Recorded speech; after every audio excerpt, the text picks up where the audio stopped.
Congresso Internacional sobre Drogas, Lei, Saúde e Sociedade. Uma oportunidade inédita para se redefinir os rumos da política sobre drogas no Brasil. Voltando ao slide que, aliás, apresentei hoje cedo, que é só para lembrar que a grande maioria das pessoas que usam drogas não desenvolve dependência. Os índices são... a pior droga de todas é o tabaco. 1/3 de quem experimenta tabaco vai se tornar dependente. Para todas as outras drogas, esses índices são muito menores. Por que eu estou lembrando isso? Porque toda vez que a gente fala em drogas ilícitas, as pessoas tendem a nomear um indivíduo que usa uma droga ilícita como alguém que tem algum problema. E uma das possibilidades é ele ser considerado um doente mental. Próximo.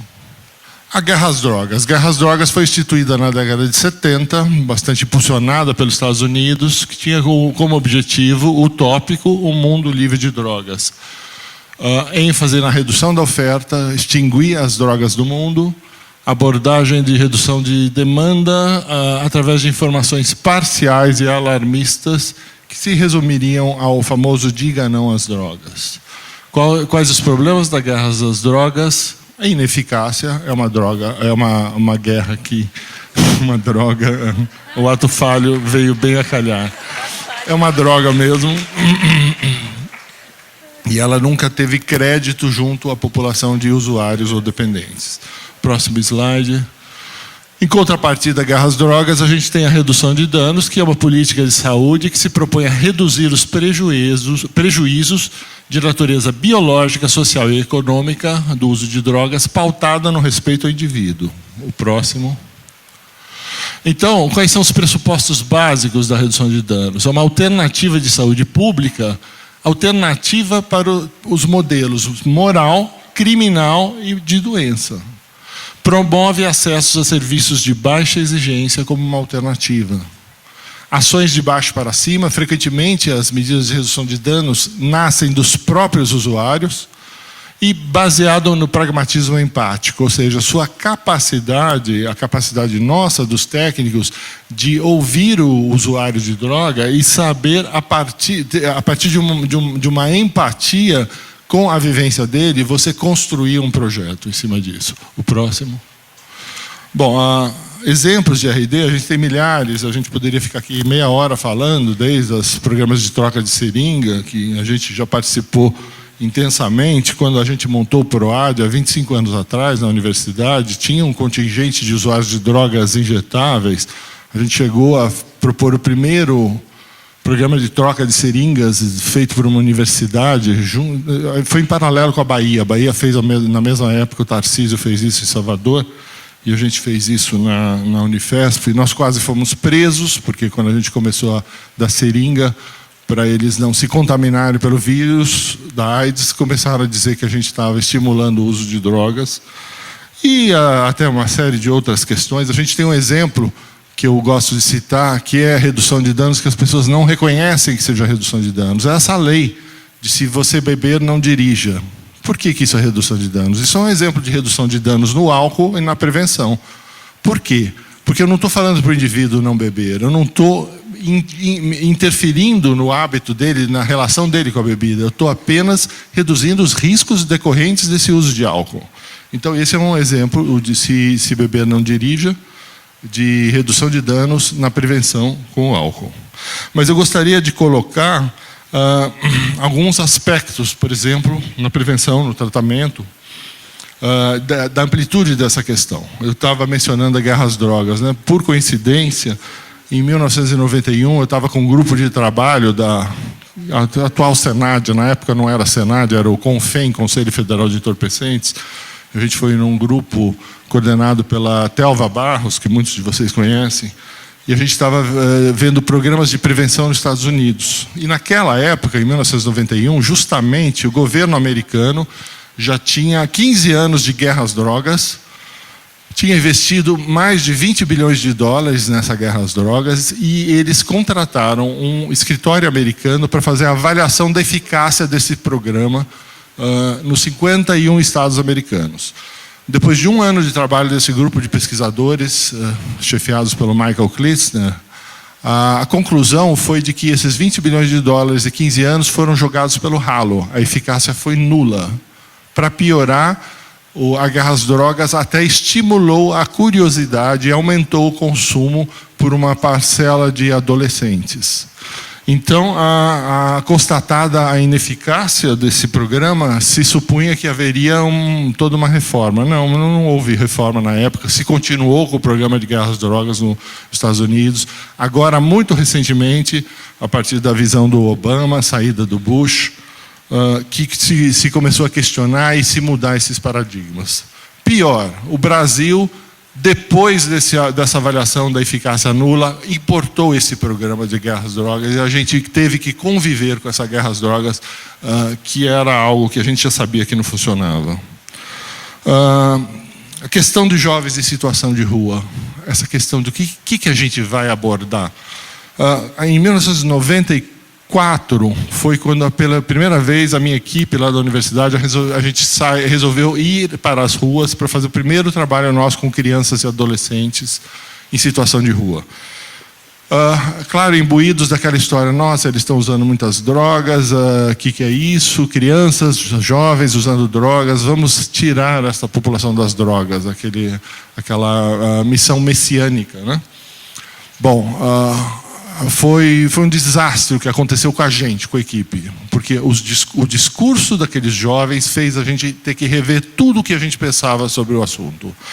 E eu sempre cito nas minhas palestras uma das falas de uma menina que para mim foi muito impactante. Era uma menina de 12 anos que eu estava conversando com ela, entrevistando ela, menina de rua, perguntando sobre o uso dela de drogas. E ela vira para mim e fala assim: olha, tio, eu uso sim, mas sabe, eu nem gosto muito.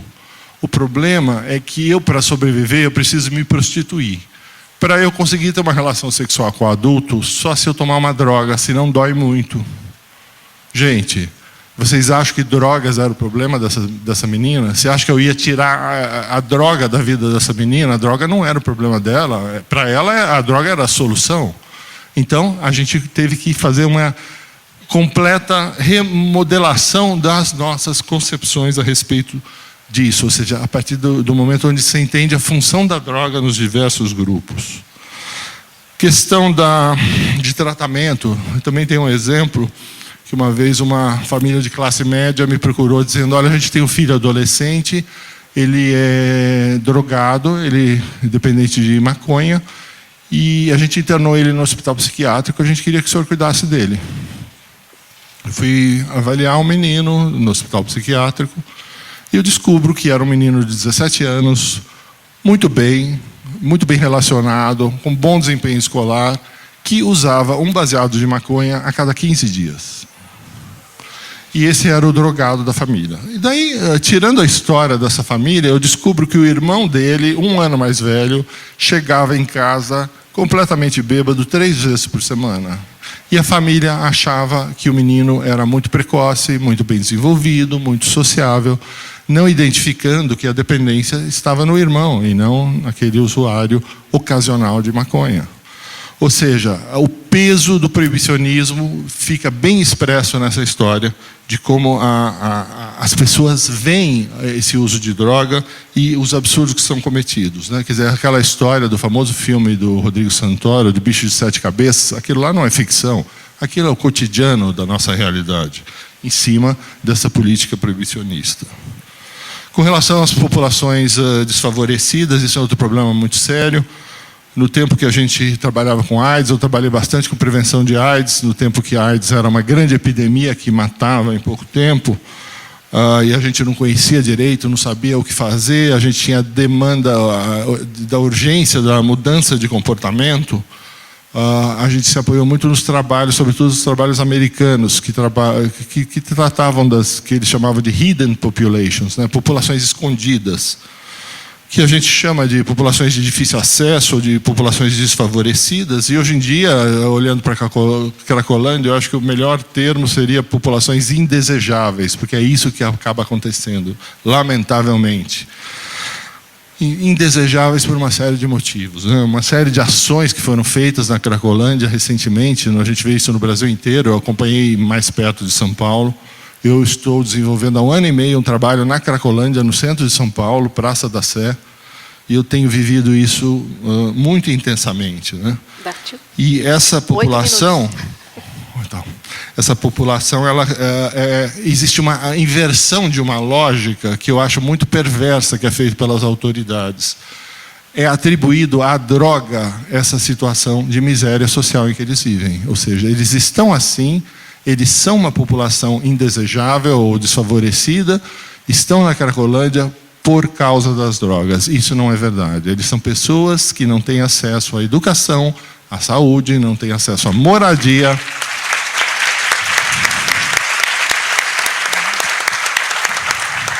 Eles foram privados da sua cidadania, são indigentes, são verdadeiros zumbis. É claro que essa situação de miserabilidade é um prato cheio para as drogas crescerem. Então, droga não é causa disso, é consequência.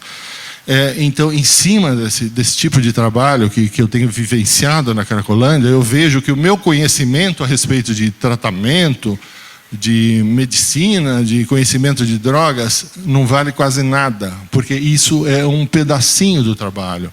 O grande trabalho é de uma outra esfera na qual eu me sinto muito pouco competente para trabalhar. Ou seja, é essa esfera mais da educação, da saúde global, não da dependência química, e da restituição da dignidade dessas pessoas, né? Isso sem lembrar, sem esquecer, né, de que, do primeiro slide meu, né, você não pode tomar o uso de uma droga ilícita como um problema em si. Isso é muito feito, isso é feito em todos os momentos da história da humanidade, a gente vê isso, né? As pessoas se incomodam com o efeito prazeroso. As pessoas sempre falam de drogas, mas as pessoas evitam de falar do prazer. Quando, na verdade, esse é o mote principal. Por que alguém procura uma droga? Alguém que está à procura de prazer. Essa questão do hedonismo é muito importante. Mas quem tem essa procura tem poucas alternativas. A religião vai chamar eles de pecadores, a lei vai chamar eles de criminosos e a medicina vai chamar eles de doentes mentais. Então não existe um status de respeito à cidadania, à individualidade e ao direito do usuário de droga. Para completar esse desastre total, eu chamaria atenção para esse absurdo que tem sido feito em todo o país sobre as internações compulsórias, né? É uma intervenção de alto custo. Tem o centro em São Paulo, que até a gestão anterior da prefeitura pagava para esse hospital que chama Saíde, pagava R$22 mil por mês por paciente. Cofres públicos pagando esse dinheiro para a internação involuntária dessas pessoas em situação de rua que nem sequer sei se eram dependentes. Uma intervenção com altíssimo custo e com baixíssima eficácia, porque mais de 90% recai um mês depois da internação. Por que se mantém? Por que isso é lançado até à guisa de política pública? Algo ineficaz e de alto custo. Eu só tenho uma explicação para isso. Essas pessoas em situação de rua agora têm um papel. Eles são mercadoria de alto lucro. Então tem muita gente lucrando com isso. Bom, o próximo slide, já estou terminando. Bom, só para terminar, lembrar algumas falas que eu acho que são importantes, né? Com relação aos usos de droga, né? Da pele para dentro, soberania do indivíduo, ou seja, qual é o direito que o Estado tem de ter uma ingerência na minha vida pessoal. Próximo.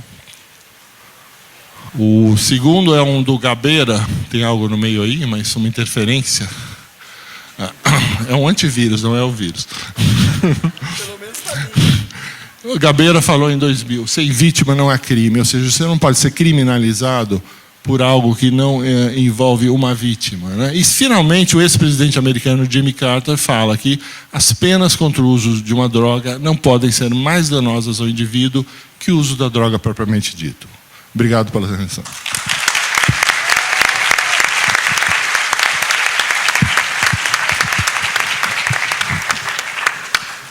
Muito obrigada, doutor Dartil, Xavier. Parabéns por tudo que tem feito. na comunidade científica, nas políticas públicas.